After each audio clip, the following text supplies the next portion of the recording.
So we've heard from David Davis, who says there is a reasonable chance of the Prime Minister getting her deal through. Let's find out from a Eurosceptic, Anne-Marie Morris, the Conservative MP for Newton Abbot, who campaigned to leave the European Union. Let me read you what Jacob Rees-Mogg said today, who seems a little more emollient to this deal than he was perhaps a week ago. Deal or no Brexit becomes the choice eventually. May's deal is better than not leaving at all. With which I fundamentally disagree. I think the choice is between May's deal, which ties us into Europe forever, and continuing to fight this with or without extensions, ultimately keeping the no deal and a proper free trade deal on the table. Would it make a difference to you if the Prime Minister offered to resign in return for you giving your support to the deal? No, because right now we are too late in the process for that to be relevant. At the moment, if she resigned, we would have a caretaker, and that caretaker would still be driving forwards the government agenda. So the reality is the change is going to make no difference, and at the end of the day, I don't want that deal through, so changing the leader, frankly, for me, adds nothing. One of the options that Steve Baker has talked about is maybe supporting, it is the nuclear option, supporting Jeremy Corbyn in a vote of no confidence in the government. Would you be prepared to consider that? I don't think that makes any sense. And if I'm brutally honest, I think it would be very strange for Corbyn to do that, because I don't think he's got enough numbers to take him through that.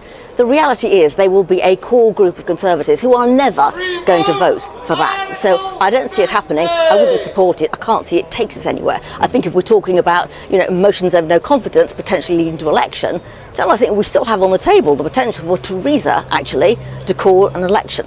And that, certainly, we must not forget. But that begs the question, what would you campaign on as a party? I mean, you're not going to campaign on a manifesto where she is standing for a softer Brexit. Totally agree, which is why it wouldn't be something, it's not something that I would advise. But I think it is something we must never forget is on the agenda. So in terms of what she might do, the more likely scenario is if she gets that deal through, and my view is she still won't, then she may call an election to, if you like, cement her place in history. So that's more likely than an election this side of that decision. There will be lots of Brexiteers at home scratching their head who voted to leave the European Union. Yes. And they say this is the best way of doing that. It's the only way of doing that. Everything else that the Prime Minister has said would come to pass has. No deal's been taken off the table. We're heading to a softer Brexit. The House has control of the process.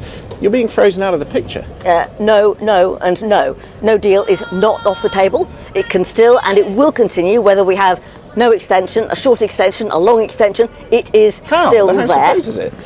Because in terms of no deal, remember, everything that needs to go through the House has gone through the House. It is the only option we could do very easily. All Theresa has to do is trigger that first clause, which actually puts in place leaving. There is nothing that Parliament can do about that. The first clause of the Withdrawal Act? Indeed. Okay. So for me, that's really where she should be going. And so for me, I'm deeply frustrated for all of those who voted leave that she hasn't done that, because she could do it so easily and that would get us out of this mess. Yeah. Hilary Benn's saying it's time for compromise. The country is in a state of crisis. Parliament is in a state of crisis. Where are you compromising? Okay, let's look at this. At the moment, we have two options. One is to vote for Theresa's agreement. Two is not to have extensions and see where we can get to. Both of them are going to lead to 2 years of pain. There'll be different pain, but they will be pain. So the idea that vote for Theresa and it's all sorted, frankly, just doesn't stand the test. Because for her, it's then going to be a trade deal. She's got to negotiate that.